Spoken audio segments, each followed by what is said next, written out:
done, but that's We okay. planned that. Yes, we We planned did that on purpose. Yes, that's right. something we wanted to do. So, thank you, David. I want to ask you, what is soul? What are the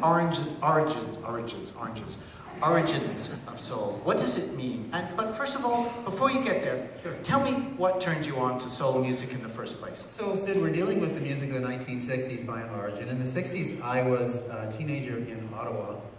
And I went to a concert at the old Capitol Theatre on Bank Street in a wonderful building that's since been demolished.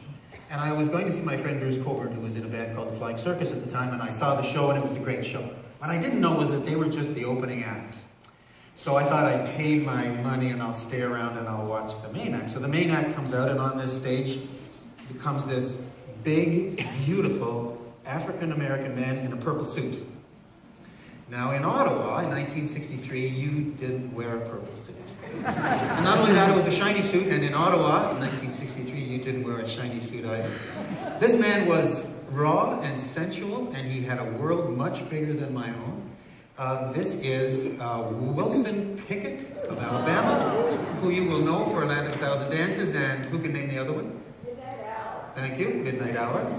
This is a good crowd, we're in trouble here, right? And he just kind of opened my world to a brand new form of music that was well beyond anything I had experienced, and it's stayed with me until this day.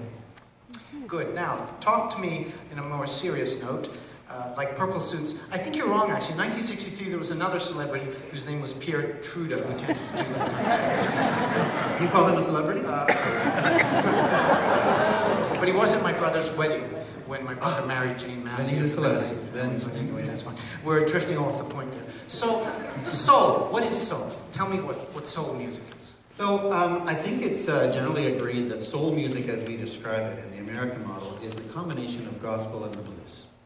It is the secular and the non-secular combined. It's the spiritual and the daily that come together. So you have high-level spiritual stuff and down-to-earth, sensual kind of earthly stuff. And so it's no surprise that a number of the people who are involved in this trade actually came from the church. So they were in church choirs or they were in church caravans. And I think the music for them, Sid, provided a kind of an antidote to the difficult conditions of their time and place. So for many African Americans, this means racism, this means prejudice, this means oppression, this means the loss of civil rights. And out of that grew, I think we can fairly describe, a kind of a soundtrack for the civil rights movement. And of course, we're glad that we did. In fact, the first two songs we're going to do tonight fall right into that vein. Mahalia Jackson songs.